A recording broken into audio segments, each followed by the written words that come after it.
നാടിന് അഭിമാനമായ അയ്യപ്പൻകോവിൽ ശാന്തിപ്പാലം ഉദ്ഘാടനത്തിന്റെ സംഘാടനത്തിൽ നാട്ടുകാർക്ക് അതൃപ്തി. നാടിന്റെ ആഘോഷമായി മാറുമായിരുന്ന പുതിയ പാലത്തിന്റെ ഉദ്ഘാടന വിവരം നാട്ടുകാർ അറിഞ്ഞത് ഒരു ദിവസം മാത്രം മുൻപാണ്. SHGകളുടെ പേരിൽ കുട്ടികൾക്കും ഹൈക്കോടതി ചീഫ് ജസ്റ്റിസിനും ലീഗൽ സർവീസ് അതോറിറ്റിക്കും മാത്രം അഭിവാദ്യം അർപ്പിച്ച് ഫ്ലെക്സ് വെച്ചാണ് നാട്ടുകാർ ഉദ്ഘാടനത്തോട് പ്രതികരിച്ചത്. വർഷങ്ങളോളം കടത്തുവള്ളത്തിൽ പെരിയാർ മുറിച്ചുകിടന്ന നാട്ടുകാരുടെ സംഘബോധമാണ് ശാന്തിപ്പാലത്ത് 1984 ജനകീയ പാലമുണ്ടാകാൻ കാരണം. മ്ലാമല ഇടവക വികാരി ഫാദർ മാത്യു ചെറുതാനിക്കലിന്റെ നേതൃത്വത്തിലാണ് അന്ന് നാട്ടുകാർ പാലം പണിതത്. 2018 മഹാപ്രളയത്തിൽ പാലം ഒലിച്ചുപോയി. നാട്ടുകാർ വീണ്ടും പാലം പണിതു. എന്നാൽ 2019 പ്രളയത്തിൽ പാലം വീണ്ടും ഒലിച്ചുപോയി. തുടർന്നാണ് മ്ലാമല സ്കൂളിലെ ജോമിയ തോമസ്, PA അനുമോൾ, ഡിയോൺ ചാക്കോ, VA വാണിദാസ്, അക്സാന മെഹ്റിൻ എന്നീ കുട്ടികൾ ഹൈക്കോടതി ചീഫ് ജസ്റ്റിസിന് കത്തെഴുതിയത്. മ്ലാമല സ്കൂൾ മാനേജ്മെന്റിന്റെയും പിന്തുണയോടെയാണ് കുട്ടികൾ കത്തെഴുതിയത്. തുടർന്ന് ജില്ലാ ലീഗൽ സർവീസ് അതോറിറ്റിയുടെ റിപ്പോർട്ടിനെ തുടർന്ന് പാലം പണിയാൻ സർക്കാരിന് കോടതി നിർദ്ദേശം നൽകുകയായിരുന്നു. ഇത്രയെല്ലാം പ്രവർത്തനം നടത്തിയ ഇടവക വികാരി, കത്തെഴുതിയ കുട്ടികൾ, പ്രധാനപ്പെട്ട നാട്ടുകാർ എന്നിവരെ ഉദ്ഘാടനത്തിന് സഹകരിപ്പിച്ചില്ലെന്നാണ് നാട്ടുകാരുടെ ആക്ഷേപം.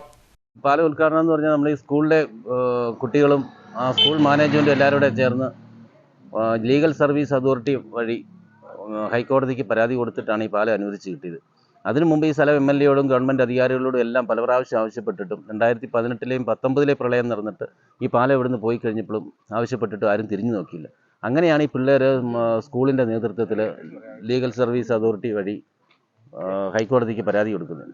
അങ്ങനെ അനുവദിച്ച് കിട്ടിയ പാലം എന്നിട്ടും പലതവണ പല തരത്തിലുള്ള തടസ്സങ്ങൾ അധികാരികളുടെ ഭാഗത്തുനിന്ന് ഉണ്ടായിട്ടും വീണ്ടും പിള്ളേർ കോടതിയിൽ പോവുകയും ഇത്ര വർഷങ്ങൾക്കുള്ളിൽ, ഇത്ര മാസങ്ങൾക്കുള്ളിൽ ഈ പണി പൂർത്തീകരിക്കണമെന്ന് ആവശ്യപ്പെട്ട് കോടതി വീണ്ടും ഒരു വിധി പുറപ്പെടുവിച്ചു. അങ്ങനെയാണ് ഈ പാലം യാഥാർത്ഥ്യമായത്. ഒരു ആഘോഷമായിട്ട്, ഈ നാടിൻ്റെ തന്നെ ഒരു ഉത്സവമായിട്ട്, ആഘോഷമായിട്ട് മാറേണ്ട ഉദ്ഘാടന ചടങ്ങ് ഈ പരാതി അയച്ച പിള്ളേരെയോ സ്കൂളുകാരെയോ ഈ നാട്ടുകാരെയോ ആദ്യം കാര്യമായിട്ടൊന്നും ക്ഷണിക്കാതെ ആ പിള്ളേരോടൊന്ന് പറയുക പോലും ചെയ്യാതെയാണ് ഒരു ഉദ്ഘാടനം നടത്തിയിരിക്കുന്നത്. അതിൻ്റെ ഒരു പ്രതിഷേധം തീർച്ചയായിട്ടും നാട്ടുകാർക്ക് ഉണ്ട്. ഹൈക്കോടതി ചീഫ് ജസ്റ്റിസിന് കത്തെഴുതി ശാന്തിപ്പാലത്ത് പുതിയ പാലം പണിയുന്നതിന് കാരണക്കാരായ മ്ലാമല ഫാത്തിമ മാതാ സ്കൂളിലെ 5 കുട്ടികളെ ക്ഷണിക്കാനോ വേദിയിലിരുത്തി അനുമോദിക്കാനോ സംഘാടകർ തയ്യാറാകാത്തതിൽ കടുത്ത അതൃപ്തിയുള്ളതായും നാട്ടുകാർ പറയുന്നു.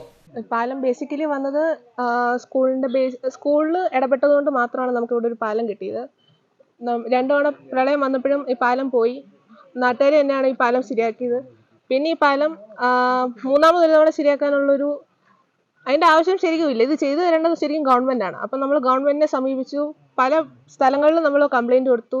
ആരും തിരിഞ്ഞു പോലും നോക്കിയില്ല. പിന്നെ നമ്മൾ ചെയ്തത്, നമ്മൾ ഹൈക്കോടതിയിൽ നമ്മൾ ലെറ്റർ എഴുതിയിട്ട് അതിൻ്റെ ബേസിസിൽ അദാലത്ത് നടത്തി. അതിൻ്റെ റിസൾട്ടായിട്ടാണ് നമുക്ക് പാലം പണി തരണമെന്ന് ജഡ്ജി പറഞ്ഞത്. പിന്നെയും പാലം പണിയാൻ കുറേ തടസ്സങ്ങളുണ്ടായി. മഴ വന്നു, അതിൻ്റെ ഇടയിലൊക്കെ നിന്നുപോയി. പിന്നെ ഇപ്പോഴാണ് പാലം പണിതത്. ഞാൻ 2020 പാസ് ഔട്ട് ആയിരുന്നത്. അന്നേരമായിരുന്നു അദാലത്ത് വന്നതും ഈ 18 മാസത്തിൽ ഈ പാലം പണി തരണമെന്നൊക്കെ പറഞ്ഞത്. പക്ഷെ ഇപ്പോൾ 2024 ഇപ്പോഴാണ് നമ്മൾ പാലം ഉദ്ഘാടനമൊക്കെ ചെയ്യുന്നത്. പാലം ഉദ്ഘാടനത്തിന് കാരണക്കാരായ സ്കൂളിലെ അന്നത്തെ മാനേജർ എന്നിട്ടുള്ള അച്ഛനെയും പിന്നെ അന്നത്തെ പ്രിൻസിപ്പലിനെയും അതിന് കാരണക്കാരായ സ്റ്റുഡൻസിനെ ആരും വിളിച്ചില്ല. പിന്നെ ഇന്നലൊരു ഏകദേശം ഒരു പാർട്ടി പരിപാടി പോലെ ആയിരുന്നു. SHGകളുടെ പേരിൽ കുട്ടികൾക്കും ഹൈക്കോടതി ചീഫ് ജസ്റ്റിസിനും ലീഗൽ സർവീസ് അതോറിറ്റിക്കും മാത്രം അഭിവാദ്യം അർപ്പിച്ച ഫ്ലെക്സ് വെച്ചാണ് നാട്ടുകാർ ഉദ്ഘാടനത്തോട് പ്രതികരിച്ചത്.